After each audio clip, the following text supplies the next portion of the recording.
ஓம் சாந்தி. எல்லோரும் குஷியாக இருக்கீங்களா? 10/6/2026 சக்கர முரளி பாப்தாதா சொல்கிறாங்க, இனிமையான குழந்தைகளே, சிவபாபா பிரம்மா பாபா 2 பேரும் சொல்கிற வழிமுறை ரொம்ப ஃபேமஸானது. அதனால் நீங்கள் இந்த 2 பேருடைய வழிப்படியும் நடந்து உங்களுக்கு நன்மை செஞ்சுக்கணும். கேள்வி: முதல் நம்பர் ட்ரஸ்டி யார் மற்றும் எப்படி? அதுக்கு பதில், சிவபாபா தான் முதல் நம்பர் ட்ரஸ்டி. ஏன்னா அவர்கிட்ட தான் முற்றிலும் பற்று கிடையாது. பக்தி மார்க்கத்தில் நீங்கள் அவர் பேரில் என்னெல்லாம் தான புண்ணியம் செய்கிறீங்களோ அது எல்லாமே உங்களுக்கு இன்ஷூர் ஆகிடுது பக்தி மார்க்கத்திலே. ஸோ அதோடைய பலன் அடுத்த பிறவியில் உங்களுக்கு கிடைக்கிது. எல்லா மதத்துலையுமே அந்த தானம் பண்ணுற பழக்கம் இருக்குது இல்லையா? இப்போ கூட யார் தந்தையின் பேரில் தங்களுடைய அனைத்தையும் இன்ஷூர் பண்ணுறாங்களோ அதற்கான முழு கைமாறு பாபா கொடுக்குறார். ஏன்னா பாபா சொல்கிறாரு, சுயம் நான் சுகத்தை அனுபவிக்கிறதே கிடையாது, அதனால் உங்களுடையதை வாங்கிட்டு நான் என்ன பண்ண போகிறேன், அதனால் திருப்பி கொடுத்துட்றார். அதனால் எதன் மீதும் பற்று கிடையாது. இன்னொன்று, அவர் அனுபவிக்கிறதும் கிடையாது. அவர் பேரில் நீங்கள் பண்ணுறதுக்கே உங்களுக்கு பல மடங்கு திரும்ப கிடைக்கிது. அதனால தான் பாபா தான் முற்றிலும் உண்மையான ட்ரஸ்டி, முதல் நம்பர் ட்ரஸ்டின்னு சொல்லப்படுது. பாடல்: சபதம் எடுத்து வாசலுக்கு வந்திருக்கிறோம். நேற்று இதே பாட்டு இருந்துச்சு. ஓம் சாந்தி. இனிமையிலும் இனிமையான அருமையான குழந்தைங்க, பாட்டு கேட்டிங்களா? யார் தந்தையுடையவர்களாக ஆகிறீங்களோ அவங்கள தான் குழந்தைங்கன்னு சொல்கிறோம். இது கடைசி ஜென்மம்னு சொல்லலாம், அல்லது கடைசியாக எடுத்த மறுஜென்மம், மறுஜீவ வாழ்க்கை அப்படின்னும் சொல்லலான்னு பாபா புரிய வைக்கிறார். உயிரோடு இருந்துக்கிட்டு நீங்கள் தந்தையுடையவராக ஆகணும். ஸ்ரீமத் பாடப்பட்டு இருக்குது அப்படின்னு குழந்தைங்களுக்கு தெரியும் இல்லை? ஸ்ரீமத் பகவத்கீதைன்னு சொல்கிறாங்க.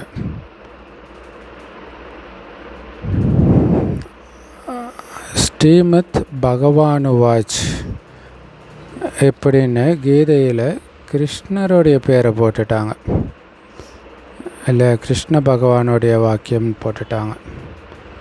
ஆனால் உண்மையிலே அந்த பகவானுவாச்சுன்றது சிவபாபாவுடைய வாக்கியம். ஸோ சிவபாபா, அதுக்கு அடுத்தபடியாக பார்த்தா கூட பிரம்மா தான், அதுக்கு பிறகு தான் கிருஷ்ணர் வருவார். அப்போ எப்படி ஸ்ரீமத் கிருஷ்ணருடையதாக இருக்க முடியும்? உயர்ந்ததிலும் உயர்ந்தவர், சிறந்ததிலும் சிறந்தவர் நம்ம அப்பா சிவபாபா தான். அதனால் பதித்த பாவனர்னு கிருஷ்ணருக்கும் சொல்ல முடியாது, ராதைக்கும் சொல்ல முடியாது. அவங்க தெய்வீக குணங்கள் கொண்ட மனிதர்கள். மனிதர்களை பதித்த பாவனர்னு எப்படி சொல்ல முடியும்? சத்தியுகத்தில் பதித்த பாவனா வாங்கன்னு யாரும் சொல்ல மாட்டாங்க. ஏன்னா அங்கே எல்லாருமே தூய்மையாக இருப்பாங்க. பதிதர்களை பாவனமாக்குறவரோ ஒரே ஒரு தந்தை தான்.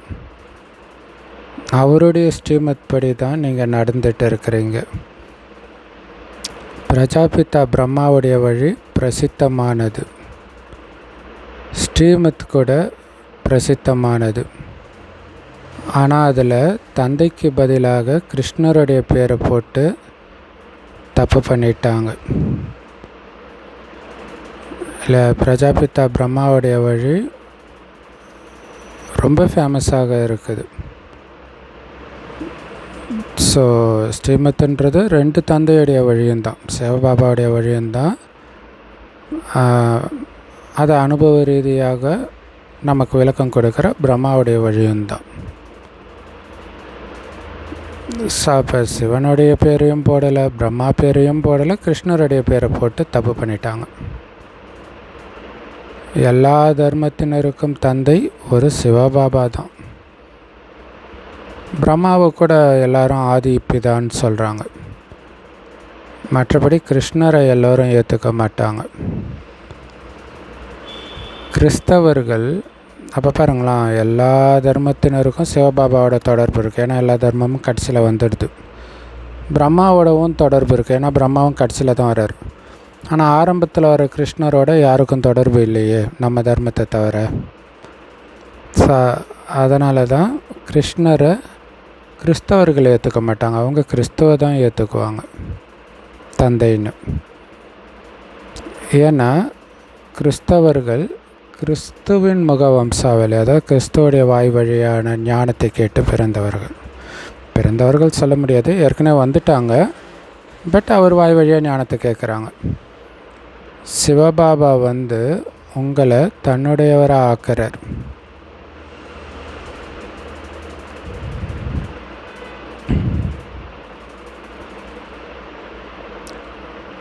ஸோ தன்னுடைய தலையில் உள்ளங்கையை வச்சு சத்தியம் பண்ணுறாங்க, நான் தந்தையுடையராக ஆகிட்டேன் அப்படின்னா என்ன அர்த்தம்? அவருடைய கட்டளைப்படித்தான் நடக்கணும். அப்போ தான் அவருடையவராக ஆகியிருக்கிறோம் அப்படின்னு அர்த்தம். நீங்கள் பாபாவுக்கு உங்களுடைய வழியை சொல்ல வேண்டிய அவசியம் கிடையாது. அவர் சொல்கிற வழியை கண்ணை மூடிட்டு ஃபாலோ பண்ணால் போதும். இப்போ அவருக்கே உங்கள் வழியை சொல்கிறீங்க அப்படின்னா அவ்வளோ புத்திசாலியா நீங்கள்? தமிழ்நாட்டில் சொல்லுவாங்களே, சிவனுக்கே பாடம் சொன்ன முருகன்ட்டு. அது உண்மையிலே மகிமை கிடையாது, தப்பு, அவமானம் இல்லையா? சிவன் சொல்கிறத ஏற்றுக்கலைன்னு அர்த்தம் இல்லையா? சிவபாபா ஓம்னா நான் ஆத்மான்றாரு, அவருக்கே போய் ஓம்னா அது கிடையாது ஆ ஓ அம்னு சொன்னால் என்ன அர்த்தம்? அதான் பிரணவ மந்திரத்தை சிவனுக்கே போதித்த முருகன்னு சொல்லிட்டாங்க. அதனால தான் லேட்டாக வர்றார். சுயம் சிவபாபாவே நமக்கு வழி கொடுக்கிறார், கடவுளே வழி கொடுக்கிறார். மற்ற எல்லோரும் அவருடைய குழந்தைங்க கிட்ட வழி கேட்கலாமா? சிவபாபா ரொம்ப பிரசித்தமாக இருக்கிறார். அதனால் அவர் என்ன வழி சொன்னாலும் என்ன செஞ்சாலும் அதுதான் கரெக்டாக இருக்கும். இந்த பிரம்மாவுக்கு கூட இப்படி செய்யன்னு சிவபாபா தான் வழி சொல்கிறார். அதனால் உங்களுடைய சம்பந்தம் எல்லாம் அந்த சிவபாபாவோட தான் இருக்குது. சிவபாபா சொல்கிறாரு, யாருடைய அவகுணத்தையும் பார்க்கக்கூடாது, ஸ்ரீமத் படித்தான் நடக்கணும். சிவபாபாவோ நிராகாரமானவர். ஸோ ஆக்சுவலாக நான் பாபா குழந்தை ஆனதுக்கு முக்கியமான காரணமே இது தான். ஏன்னா கடவுள் தான் பேசுகிறாருன்னு புரியல ஃபஸ்ட்டு. பட் இந்த பாயிண்ட்டு தான் ஃபஸ்ட் நாள் நான் முரளி கேட்கும்போது, மற்றவங்களுடைய அவகுணத்தை பார்க்கக்கூடாது, உங்களுடைய அவகுணத்தை பாபா கிட்ட மறைக்கக்கூடாது அப்படிங்கிறது தான் எனக்கு பிடிச்ச. ஆஹா இது நல்லா இருக்குதே அப்படின்னு கேட்க அதுக்கப்புறம் தான் கடவுள் பேசுகிறாருன்னு புரிஞ்சுது. ஸோ அப்போ கடவுள் தான் பேசுகிறாருன்னு தெரிஞ்சிருச்சு இல்லை? அப்போ அவருடைய வழிபடி தான் நடக்கணும். ஆனால் அவருடைய வழிபடி நடக்காத மாதிரி மாயா தடையை ஏற்படுத்திக்கிட்டே தான் இருக்கும்.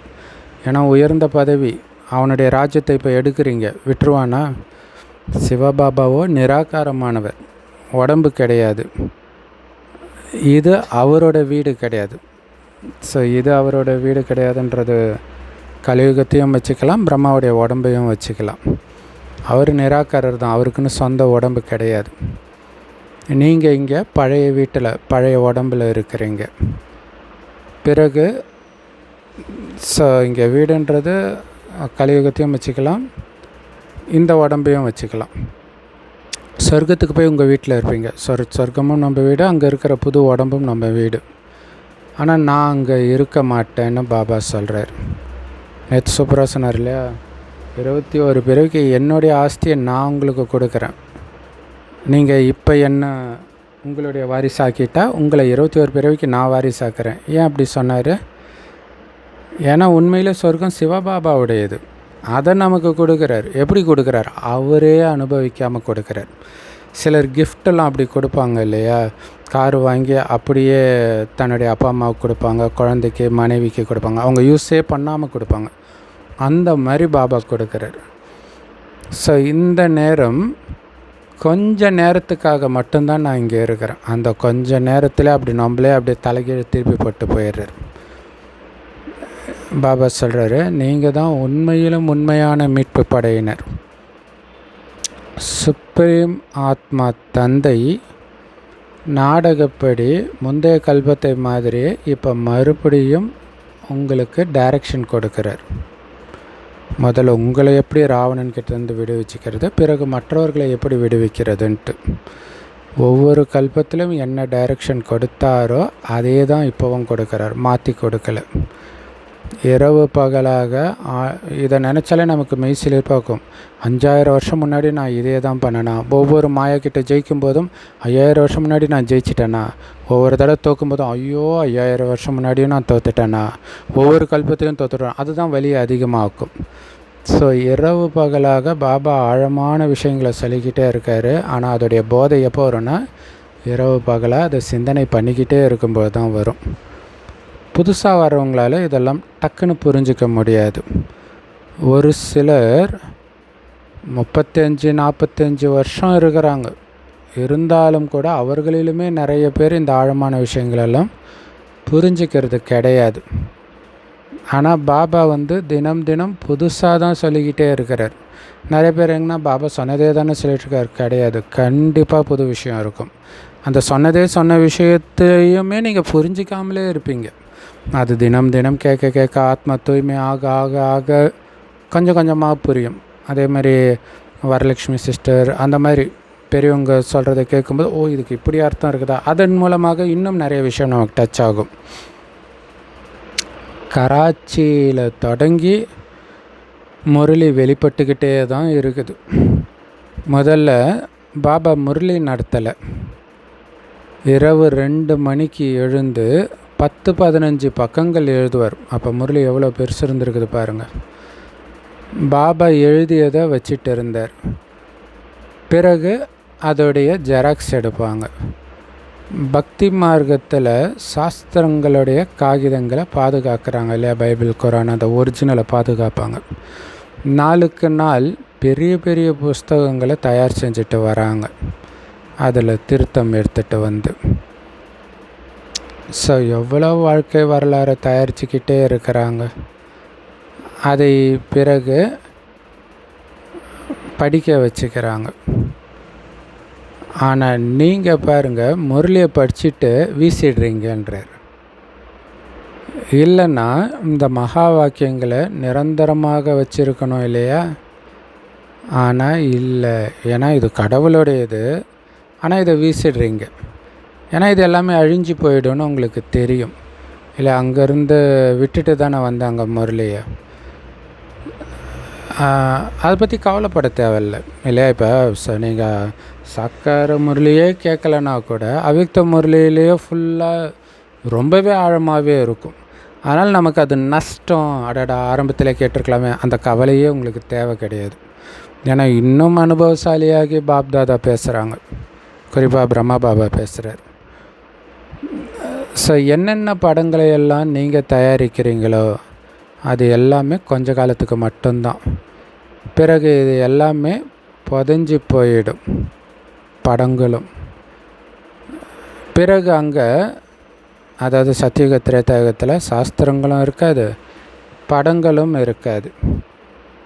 இப்போ என்னெல்லாம் நடந்துகிட்டு இருக்குதோ அது எல்லாமே மறுபடியும் அடுத்த கல்பத்தில் தான் நடக்கும். 5000 வருஷம் கழித்து தான் நடக்கும். சாஸ்திரங்களும் துவாபர யுகத்திலிருந்து ஆரம்பமாகும். முதலெல்லாம் கிரந்தங்கள் கையால் எழுதப்பட்டதாக ரொம்ப சின்னதாக இருந்துச்சு. இப்போ பாருங்கள் எவ்வளோ பெருசு பெருசாக தயாரிச்சிருக்கிறாங்க. நாளுக்கு நாள் பெரியதாக செஞ்சிட்டே இருக்கிறாங்க இல்லை. கீதை பாருங்கள் வெறும் 18 அத்தியாயம். ஆனால் இஸ்கான் குரூப்புக்காரங்க போடுவாங்க பாருங்கள், கீதை பெருசு இருக்கும். பாரதியார் அதேமாதிரி சின்னதாகவே அதுக்கு விளக்கம் எழுதியிருப்பார், நல்லாயிருக்கும். ஸோ நாளுக்கு நாள் பெருசாக கிரந்தத்தையும் உருவாக்குறாங்க.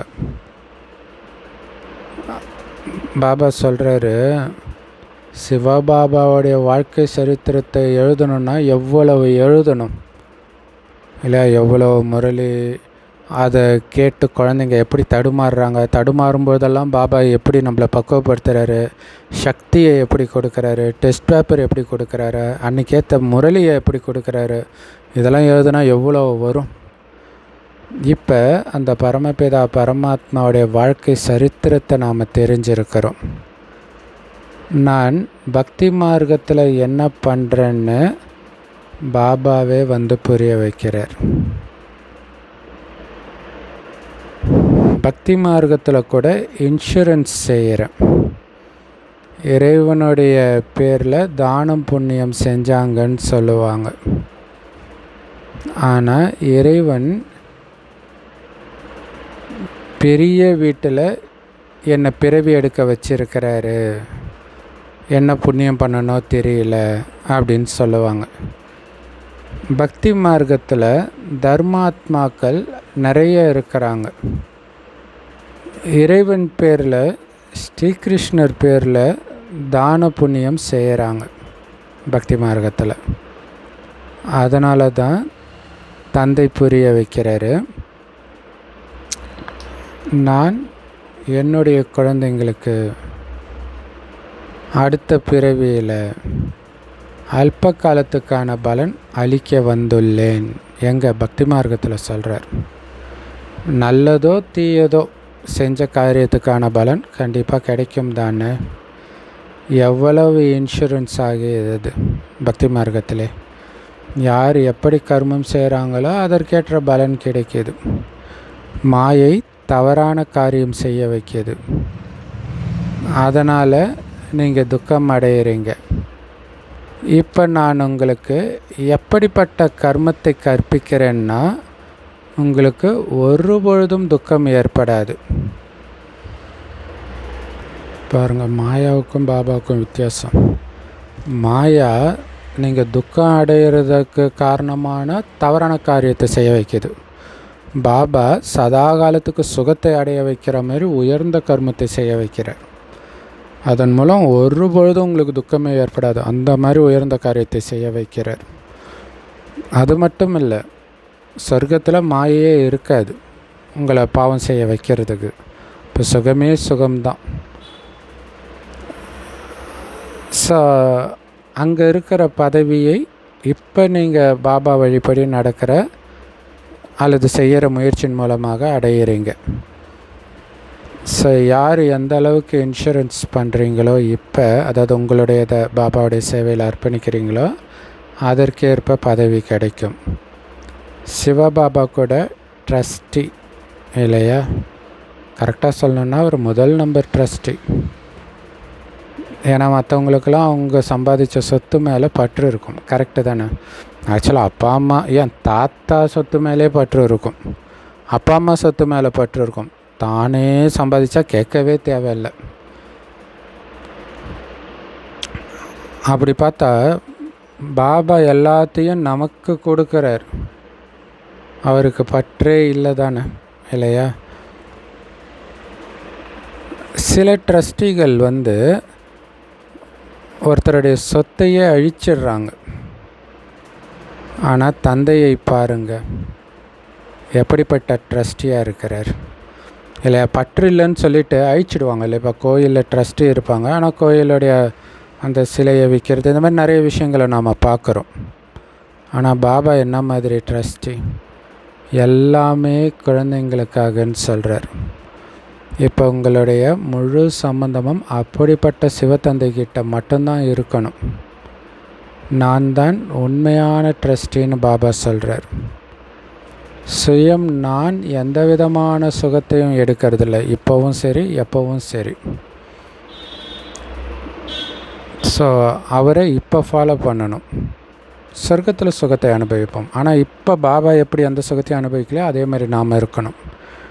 குழந்தைங்களுக்கு நான் முழு ராஜ்யத்தையும் கொடுக்குறேன். லௌகீக தந்தை கூட குழந்தைங்களுக்கு எல்லாமே ஆஸ்தியாக கொடுத்துட்டு போயிடுறார். ஆனால் அவர் கூட அனுபவிச்சுட்டு தான் கொடுக்குறார். பாபா அனுபவிக்காமல் கொடுக்குறார். அதுதான் சொல்கிறார், நான் சொர்க்கத்தில் எதுவுமே பெறுவதில்லை, அதை அனுபவிக்க வர்றதே கிடையாது, உங்களுக்கு தான் நான் எல்லாமே கொடுக்குறேன். ஸோ அதனால் உங்களுடைய சம்பந்தம் முழுசாக சிவபாபாவோடு இருக்குது. நான் கூட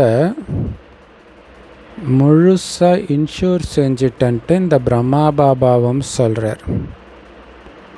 இல்லை, ஒரு சிவபாபா தவிர எதுவுமே இல்லைன்றது மைண்டில் இருந்தால் தான் நம்ம இன்ஷூர் பண்ணுறோன்னு அர்த்தம். உடல், மனம், பொருள் எல்லாமே தந்தையுடைய சேவையில் அர்ப்பணிச்சிட்டேன். சிந்தியில் ஒரு பழமொழி இருக்குதான்,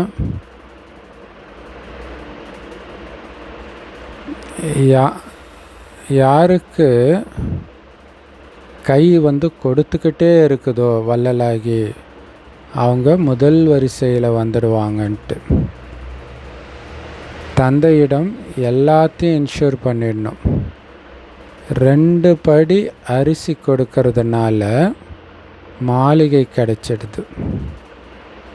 இப்போ பாருங்கள், வீடு கட்டப்பட்டு இருக்குது. ஒருத்தர் 1 ரூபா அனுப்புனார். ஸோ அந்த 1 ரூபாயில் செங்கல் வாங்கி இந்த வீட்டுக்கு ஒரு செங்கலை வைங்க பாபா, உபயோகப்படுத்துங்க பாபா அப்படின்னு அனுப்புனார்.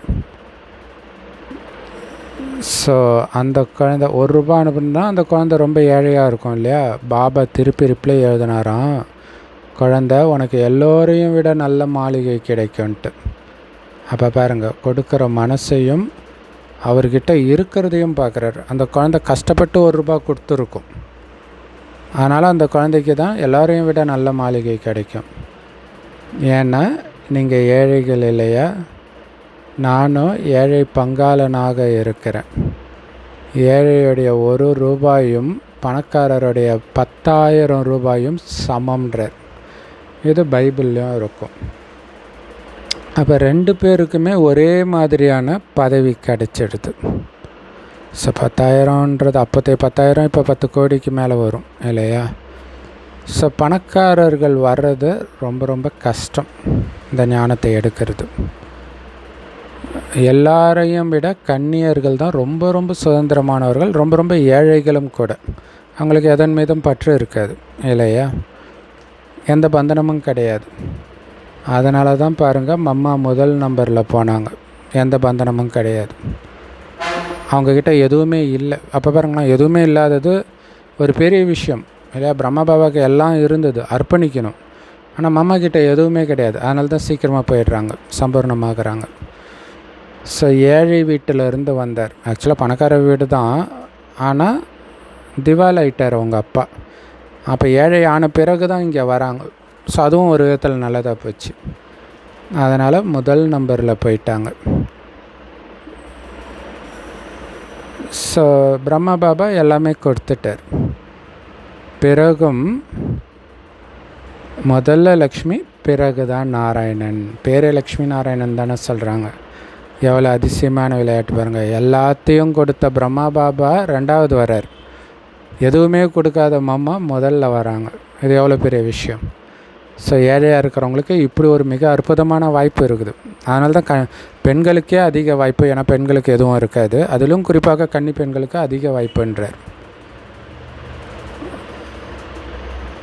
ஆண்கள் தான் பாவம் இல்லை, ரொம்ப கஷ்டப்பட்டு சம்பாதிச்சு அதை கொடுக்க மனம் இல்லாமல், ஐயோ, ஏன்னா குடும்பத்தையும் வேறு பார்த்துக்கணும். ஸோ அதனால் ஒருபொழுதும் எந்த விஷயத்திலும் உங்களுக்கு சந்தேகம் இருக்கக்கூடாது. பாப்தாதா ஏதாவது குறைந்தவரா என்ன? அதனால் கொஞ்சம் கூட இதில் உங்களுக்கு சந்தேகமே வரக்கூடாது. ரொம்ப ரொம்ப இனிமையானவராக ஆகணும். ஒவ்வொரு அடியிலும் ஸ்ரீமத் படித்தான் நடக்கணும், ஸ்ரீமத்தை பெற்று நடக்கணும். அப்படி இல்லைன்னா மாயை ரொம்ப தீமை செய்ய வச்சிடும். குழந்தைங்களுக்கு பாபா எவ்வளவு எச்சரிக்கை கொடுக்குறாரு, டைரக்ஷன் கொடுக்குறார். ஸோ உங்களை பற்றிய முழு சமாச்சாரமும் பாபாவுக்கு எழுதணும். அப்போ தான் பாபா எல்லா வகையிலும் உங்களை பாதுகாப்பார் இல்லையா. லௌகிக அப்பாவுக்கு எல்லாம் எழுதுவீங்களா, அந்த மாதிரி எழுதுங்க. பாபாவுக்கு ரொம்ப ரொம்ப சிந்தனை ஓடிட்டு இருக்குமா, எப்படியாவது இந்த குழந்தை முன்னேறணும், நம்பர் 1ல் வரணுன்ட்டு. படிப்பு மேலே முழுமையான கவனம் தேவை. ஏன்னா வார்த்தை தான். இப்போ நீங்கள் லௌகிக குழந்தைக்கிட்டே நீங்கள் அறிவுரை தான் சொல்ல முடியும். அந்த குழந்தை கேட்கலன்னா நீங்கள் என்ன பண்ண முடியும்? அவங்க அதிர்ஷ்டம், அவ்வளோதான். அதேமாதிரி பாபா கொடுக்குற அறிவுரை தான் படிப்பு, முரளி. அதை நீங்கள் முழுசாக கவனம் கொடுக்கலன்னா பாபா என்ன பண்ண முடியும்? நாம் மிகவுமே அன்பிற்குரிய இறை தந்தையுடைய மாணவர்கள். பகவான் வாட்ச், பகவானுடைய மகா வாக்கியம்னு எழுதப்பட்டிருக்குது. ஆனால் என்ன பண்ணிட்டாங்க, கிருஷ்ணருடைய பேரை போட்டுட்டாங்க. கிருஷ்ணர் கூட எல்லா மனிதர்களிலும் உயர்ந்ததிலும் உயர்ந்தவராக இருக்கிறார் இல்லையா? ஆனாலும் அவர் கடவுள் கிடையாது, மனிதர்களில் உயர்ந்தவர், முதல் இளவரசர். ஸோ கிருஷ்ணருடைய பேரை போட்டுட்டாங்க. ஏன் நாராயணனுடைய பேரை போடலை? கிருஷ்ணர் குழந்தை. சிறு வயதில் பாலகன் சதோப்பிரதானமாக இருப்பார். அதனால்தான் அவருடைய பேரை போட்டாங்க. பிறகு குழந்தை பருவத்தில் இளைஞர் ஆவார். பிறகு முதுமை நிலை வரும். குழந்தைங்களுக்கு மகிமை செய்கிறாங்க, ஏன்னா தூய்மையாக இருக்கிறாங்க. பாலகன் பிரம்ம ஞானிக்கு சமம் அப்படின்னு சொல்கிறாங்க. ஏன்னா குழந்தைகள் மூலமாக எந்த பாவமும் நடக்காது. அதனால தான் கிருஷ்ணர் சின்ன குழந்தையாக இருக்கிறதுனால அவருக்கு தான் பிறந்த நாள் கொண்டாடுறாங்க. கிருஷ்ண ஜெயந்தினா நாராயண ஜெயந்தின்னு கொண்டாடல. ஆனால் என்ன தப்பு பண்ணிட்டாங்கன்னா, அந்த கிருஷ்ணரை தூக்கிட்டு போய் துவாபர யுகத்தில் காட்டிட்டாங்க இல்லையா? ஆரம்பத்திலே பிறக்கிற குழந்தை, அந்த குழந்தைக்கு தான் மகிமை. நரகத்தில் பிறக்கிற குழந்தைக்கு மகிமை. ஸோ இதெல்லாம் பாபா தான் புரிய வைக்கிறார். பிராமணர்களாகிய உங்களை தவிர வேறு யாருக்குமே இந்த விஷயங்கள்லாம் தெரியாது. பிராமணர்கள் தான் உத்தமமானவர்கள். அதாவது நாம தான் பிராமணர்களாகிய நீங்கள் ஈஸ்வரிய குழந்தைகள். சத்தியுகத்தில் ஈஸ்வரிய குழந்தைங்கன்னு சொல்ல மாட்டாங்க. இந்த சங்கமயுகத்தில் தான் ஈஸ்வரிய குழந்தைகள். ஆனால் அந்த ஈஸ்வரன்கிட்ட இருந்து தான் சொர்க்கத்தின் பிராப்தி கிடைக்கிது. ஆனால் அங்கே அது தெரியாது, ஞாபகம் இருக்காது. ஸோ அதனால தான் அந்த சொர்க்கத்தின் பிராப்தியை அடையிற யுகமாகிய இந்த பிராமண யுகம் விலை மதிப்பிட முடியாத அரிய பிறவின்றார். பிராமண ஜென்மம், மனித ஜென்மம் இல்லை, பிராமண ஜென்மம். ஏன்னா எப்போவுமே நம்ம மனிதனாக தான் பிறப்போம். எல்லோருக்கும் இது அமைய முடியாது. இந்த நாடகமே அப்படி தான் உருவாக்கப்பட்டிருக்குது. ஸோ முந்தைய கல்பத்தில் யார் இந்த ஞானத்தை படித்தாங்களோ அவங்களே தான் இப்போவும் படிச்சுட்டு இருக்கிறாங்க. கண்டிப்பாக பகவான் பகவதியை உருவாக்கினார். ஆனால் அவர்களை பகவான் பகவதின்னு சொல்ல முடியாது. ஏன்னா பகவான்ன்றது கடவுளை குறிக்கிறது. கடவுள் ஒருத்தர் தானே, அவருக்கு சமமாக இருக்கிறதுனால பகவான் பகவதின்னு சொல்லிட்டாங்க. நிராகாரமானவருக்குத்தான் மகிமை, சாக்காரமானவருக்கு மகிமைகள் கிடையாது. இந்த லக்ஷ்மி நாராயணன் கூட, அதாவது லக்ஷ்மி நாராயணனையும் நிராகாரமானவர் தான் இப்படி ஆக்கினார். இப்போ அந்த லக்ஷ்மி நாராயணனுடைய ஆத்மா நிராகாரமானவர்கிட்ட ராஜயோகத்தை கற்றுக்கிட்டு இருக்கிறாங்க. ஸோ அதன் மூலமாக தான் ராஜ்யம் ஸ்தாபனை ஆகுது. ஸோ அவங்க ராஜயோகம் கற்றுக்கும் பொழுது தான் விநாசமும் நடந்தது. தந்தை கண்டிப்பாக சொர்க்கத்தின் ஆஸ்தியை கொடுப்பார். இப்போ இருக்கிறதோ சங்கம யுகத்துடைய விஷயம் இல்லை. அந்த சொர்க்கத்தின் ஆஸ்தியை கொடுக்கறது சங்கம யுகத்தில் தான் நடக்குது. சிவபாபா வரும்பொழுது நாடகமே முடிவடையுது. பிறகு கிருஷ்ணருடைய பிறவி ஸ்டார்ட் ஆகுது. பாவம் மனிதர்களுக்கு இதெல்லாம் தெரியாமல் குழம்பி போயிருக்கிறாங்க. அதனால்தான் தந்தை இதெல்லாம் புரிய வைக்கிறார். பரமபிதா பரமாத்மா பிரம்மா மூலமாக அனைத்து சாஸ்திரங்களுடைய சாரத்தை புரிய வைக்கிறார். இப்போ நீங்கள் மாஸ்டர் நாலேஜ்ஃபுல்லாக ஆகி இருக்கிறீங்க. ஆத்மாவுக்குத்தான் மகிமை இருக்குது. ஸோ அனைத்து சாஸ்திரங்களின் சாரம் தெரிஞ்சதுனால தான் பாபாவை ஞானக்கடல்னும், அவர்கிட்டருந்து அந்த ஞானத்தை கேட்டதுனால நாம் மாஸ்டர் ஞானக்கடல்னும் சொல்லப்படுறோம். ஆத்மாவுக்குத்தான் மகிமை இருக்குது. ஞானக்கடல், அன்புக்கடல், பேரானந்த கடல், இது எல்லாமே தந்தையுடைய மகிமை. ஸோ ஆக்சுவலாக பரமாத்மாவுக்கு தான் மகிமை. தந்தை சொல்கிறாரு, இந்த பாரதம் எல்லாத்தையும் விட பெரிய தீர்த்த ஸ்தலம். ஆனால் கிருஷ்ணருடைய பேரை போட்டதுனால எல்லா மகிமையும் இல்லாமல் போயிடுச்சு. இல்லாட்டினா எல்லோரும் சிவனுடைய கோயிலில் தான் மலர்களை படைச்சிருப்பாங்க. ஏன்னா எல்லோருக்கும் சத்கதி கொடுக்குற வள்ளல் அந்த ஒரு சிவபாபா தான். அரை கல்பம் நீங்கள் பிராப்தியை அனுபவித்து பிறகு கீழே இறங்கி வரீங்க. எல்லோருமே தம பிரதானமாக ஆகிதான் தீரணும். இல்லை ஒரு மனிதனுடைய வாழ்க்கையிலே குழந்தையாகவே இருந்துட முடியாது. இல்லை பையனாக, இளைஞனாக, வயோதிகனாக கடைசியில் இறக்குற ஸ்டேஜுக்கு போய் தான் ஆகணும். இப்போ தந்தை சொல்கிறாரு, அதே மாதிரி தான் ஆத்மாவுமே அந்த ஸ்டேஜை கடக்கணும், சதோரஜத்தமாவை. குழந்தைகளாகிய உங்களுக்காகவே நான் புது உலகத்தை ஸ்தாபனை செய்கிறேன்னு பாபா சொல்கிறார். ஆனால் அதில் சுயம் நான் வருவது கிடையாது. எல்லாமே குழந்தைகளாகிய உங்களுக்காகத்தான்றார். அதான் அன்பே சிவம். எவ்வளோ தெளிவான விஷயம். மனிதர்கள் எல்லாமே தங்களுக்காக சுயநலமாக செய்கிறாங்க. ஆனால் சொல்லும் பொழுது நான் பலன் எதிர்பாராமல் செய்கிறேன்னு சொல்கிறாங்க. ஆனால் பலன் எதிர்பாராமல் யாருமே செய்ய முடியாது. ஏன்னா ஒவ்வொரு செயலுக்கான பலன் கண்டிப்பாக கிடைக்கிது. நானும் குழந்தைகளாகிய உங்களுக்கு அவினாஷி ஞான ரத்தினங்களை கொடுக்குறேன். ஸோ நமக்கு அழிவற்ற ஞான ரத்தினங்களை கொடுக்கறதுனால பாபாவுக்கு எந்த பலனும் கிடையாது. நமக்கு தான் அதை எடுக்கிறதுனால பலன். உங்களுக்காகவே நான் வைகுண்டம் எடுத்து வந்திருக்கிறேன்னு பாபா சொல்கிறார். இல்லை, இந்த ஞான ரத்தினங்களின் மூலமாக தான் வைகுண்டம் கிடைக்கிது. குழந்தைங்களுக்கு சாம்ராஜ்யத்தின் நினைவு சின்னத்தை கொடுக்கிறார். அதை பெறுவதற்கு அதற்கேற்ப தகுதியுடையவராக நீங்கள் ஆகணும். சொர்க்கத்தின் அதிபதி ஆகணும். உள்ளங்கையில் உங்களுக்கு சொர்க்கம் கிடைக்கிது, எந்த உழைப்பும் இல்லாமல். அவங்களாம் வெட்டு குத்துன்னு பண்ணுறாங்க. இங்கே ஜஸ்ட்டு உங்களுடைய நடத்தை மட்டும் மாற்றிக்கிட்டால் போதும். ஒரு நொடியில் ஜீவன் முக்தி அல்லது ஒரு நொடியில் அரசாட்சி உங்களுக்கு கிடைக்கிது. திவ்ய திருஷ்டி கொடுக்குற வள்ளல் சிவபாபா தான்.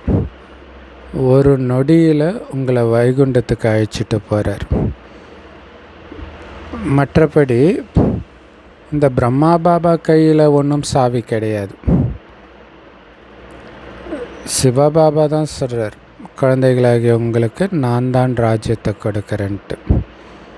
ஆனால் நான் ராஜ்யம் புரியறது கிடையாது. பிறகு நீங்கள் பக்தி மார்க்கத்தில் போகும்பொழுது, பக்தி செய்யும் பொழுது உங்களுக்கு திவ்ய திருஷ்டி கொடுத்து பாபா மகிழ்ச்சி அடைய வைக்கிறார், காட்சி காட்டி. ஸோ எவ்வளவு நல்ல முறையில் புரிய வைக்கிறார். அப்படிப்பட்ட பாபா கல்பமாக கல்பத்தின் சங்கம யுகத்தில் ஒரே ஒரு முறை தான் வரார் இல்லையா? பாபா உயர்ந்தவர். அவர் வரக்கூடிய இந்த சங்கமிகம் எவ்வளோ உயர்ந்தது? 5000 வருடத்திற்கு ஒரே ஒரு முறை தான் வருது. அப்படி 5000 வருஷத்துக்கு ஒரு முறை தானே, அதுக்கு வேல்யூ அதிகம் இல்லையா? அமைந்தது, அமைக்கப்பட்டது, மீண்டும் அமைந்து கொண்டிருக்கிறது அப்படின்னு இந்த நாடகத்தை சொல்லலாம். இனி புதுசாக அமைய வேண்டியது எதுவும் கிடையாது. நடந்ததே தான் நடக்கும்.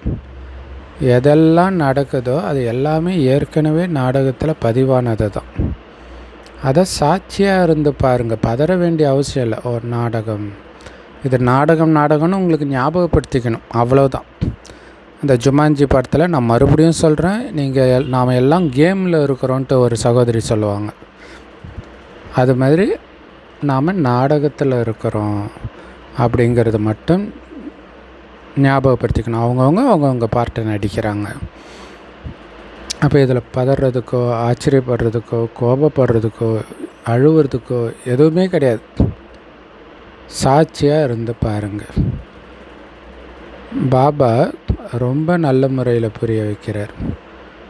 குழந்தைகளே, நான் உங்களுக்கு இன்சூர் செய்கிற மிகப்பெரிய இன்சூரன்ஸ் ஏஜெண்ட். உங்களுடைய ஒரு பைசாவை கூட நான் வீணாக்கிறது கிடையாது. சோழியிலிருந்து உங்களை வைரத்துக்கு சமமாக ஆக்கிறேன். இது எல்லாத்தையும் சிவபாபா பிரம்மா மூலமாக செய்கிறார். இன்சூரன்ஸ் பண்ணுறது, சோழியிலிருந்து வைரமாக்குறது எல்லாமே. ஸோ சிவபாபா தான் செய்பவரும் செய்விப்பவருமாக இருக்கிறார். நிராகாரமானவராக நிரகங்காரியாக இருக்கிறார். அப்படி நிராகார காட்ஃபாதர் எப்படி நமக்கு கற்பிக்கிறார் அப்படிங்கிறத நாம் பார்க்குறோம். அவர் ஒன்றும் என் காலில் விழுந்து வணங்குங்கன்னு சொல்கிறது கிடையாது. ஏன்னா அவரே கீழ்ப்படிந்த சேவகனாகி வரார். ஸோ யாரை நான் உலகத்துக்கே அதிபதியாக முந்தைய கல்பத்தில் ஆக்கினோ அவங்க சுகத்தை அனுபவித்து இப்போ துக்கமுடையவர்களாக ஆகிட்டாங்க. ஸோ அவங்க நிறைய சுகத்தை அனுபவிக்கிறாங்க. அந்த அளவுக்கு வேறு எந்த தர்மத்துக்கும் சுகம் கிடைக்கிறது கிடையாது. பாரதவாசிகளுக்கு மட்டும்தான் கிடைக்கிது. மற்றவங்களுக்கு ஏன் கிடைக்கல அப்படின்னு நம்ம கேட்க முடியாது. ஏன்னா அதற்கான முயற்சி அவங்க பண்ணலை. இத்தனை ஏராளமான மனிதர்கள் இருக்கிறாங்க, எல்லோரும் வர முடியாது. இந்த நாடகம் அப்படி தான் அமைக்கப்பட்டு இருக்குது. எல்லோரும் சொர்க்கத்துக்கு வர முடியாது இல்லையா? பாரதத்தில் தான் ஆதி சனாதன். ஆனால் எல்லோருக்கும் நம்ம ஞானத்தை கொடுக்குறோம். அவங்க எடுக்கலைன்னா அது யார் மேலேயும் குற்றம் இல்லை இல்லையா? பாரதத்தில் தான் ஆதி சனாதன தேவி தேவதா தர்மம் இருந்தது. பகவான் தான் அந்த ஆதி சனாதன தேவி தேவதா தர்மத்தை சகஜ ராஜயோகத்தை கற்றுக் கொடுத்து ஸ்தாபனை பண்ணார். இப்போ மறுபடியும் சகஜ ராஜயோகத்தை கற்றுக் கொடுப்பதற்காக நான் வந்திருக்கிறேன். 84 பிறவிகளின் பாகத்தை நாம் நடித்தோம். இப்போ மறுபடியும் நாம் எங்கேருந்து வந்தோமோ அந்த பரந்தாம வீட்டுக்கே போகிறோம்.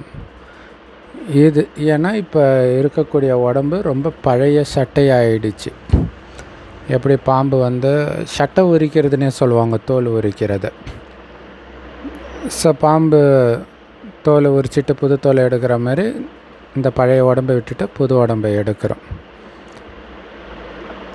ஆனால் சன்னியாசிகள் ஆத்மா தான் பரமாத்மா, ஆத்மா பரமாத்மாவோட கலந்துடுது இப்படியெல்லாம் சொல்லிடுறாங்க. ஸோ இதே நினைவில் நான் பரமாத்மாவோட கலக்கணுன்ற அந்த நினைவிலேயே இருந்து சரீரத்தை விட்டுடுறாங்க. ஆனாலும் யாரும் பிரம்மத்தோட கலந்துடுறது கிடையாது. மீண்டும் மறுஜன்மம் எடுத்து தான் ஆகணும். ஆனால் அந்த சன்னியாசிகள்லேயும் ஒரு சிலர் ரொம்பவுமே தீவிரமானவர்களாக இருப்பாங்க. அமைதியாக உட்கார்ந்து சரீரத்தை விடும் பொழுது அந்த வாயு மண்டலத்தில் 2-3 நாட்களுக்கு ஆழ்ந்த அமைதி இருக்குன்றார். ஸோ அதனால் இந்த பழைய சரீரத்தை விட்டுட்டு நாம் பாபா கிட்ட போகிறோம்னு நம்ம இப்போ தெரிஞ்சுக்கிட்டோம். பிரம்மம் பாபா கிடையாது. இது பாவம் அப்பாவி சன்னியாசிகளுடைய பிரம்மமே கடவுள்னு நினைக்கிறது. பிரம்மம் ஒக்கட்டேன்னு ஒரு பாட்டு கூட ஃபேமஸாக இருக்குது இல்லையா? ஸோ அற்புதமான முரளி கொடுத்த அன்பான தாய் தந்தை பாப்தாதாவுக்கு அன்பு நினைவுகள் மற்றும் காலை வணக்கம். பாபா சொல்கிறாங்க, இந்த நாடகத்துடைய ஒவ்வொரு காட்சியையும் சாட்சியாக இருந்து பார்க்கணும். ஏன்னா இது ஏற்கனவே உருவாக்கப்பட்ட நாடகம் மீண்டும் உருவாகிட்டு இருக்குது. அதனால் இது தப்பாக இருக்குமோ, இது பாதகமாக இருக்குமோ, அப்படி எந்த விஷயத்துலையும் சந்தேகம் வரக்கூடாது. ஏன்னா சண்டே முரளியில் பாபா சொன்னார் இல்லையா, 4 நம்பிக்கை முக்கியம். பாபா மேலே, ஞானம் மேலே, நாடகத்தின் மீது, உயர்ந்த பிராமண பரிவாரத்தின் மீது. ஸோ பாபா ஆயில் காப்பீட்டு இன்சூரன்ஸ் ஏஜெண்ட்டாக இருக்கிறார். அதனால் உடல், மனம், பொருளை பாபாவுடைய சேவையில் பயனுள்ளதாக ஆக்கிக்கிறதன் மூலமாக நாம் வருங்காலத்துக்காக எல்லாத்தையும் இன்சூரன்ஸ் பண்ணுறோம். பாபா கிட்ட முழுமையான தொடர்பு இருக்கணும். ஸோ உங்களை பற்றி முழுமையான சமாச்சாரத்தை பாபாவுக்கு எழுதணும். வரதானம். மர்ஜீவா ஸ்திதி மூலம் தைரியம் மற்றும் உற்சாகத்தின் அழியாத முத்திரை பதிக்கக்கூடிய பிராப்தி சம்பன்னம் ஆகுங்கள். மர்ஜீவா ஸ்திதி மூலம் தைரியம் மற்றும் உற்சாகத்தின் அழியாத முத்திரை பதிக்கக்கூடிய பிராப்தி சம்பன்னம் ஆகுங்கள். இந்த வரதானத்துடைய விளக்கம், யார் பிராப்திகள்னால் நிரம்பி இருக்கிறாங்களோ அவங்களுடைய ஒவ்வொரு நடத்தை மூலமாகவும் அவங்க கண்கள் மூலமாகவும் ஊக்கம், உற்சாகம் தெரியுன்றார். எல்லா பிராப்தியும் நிரம்பி இருக்கிறவங்களுக்கு.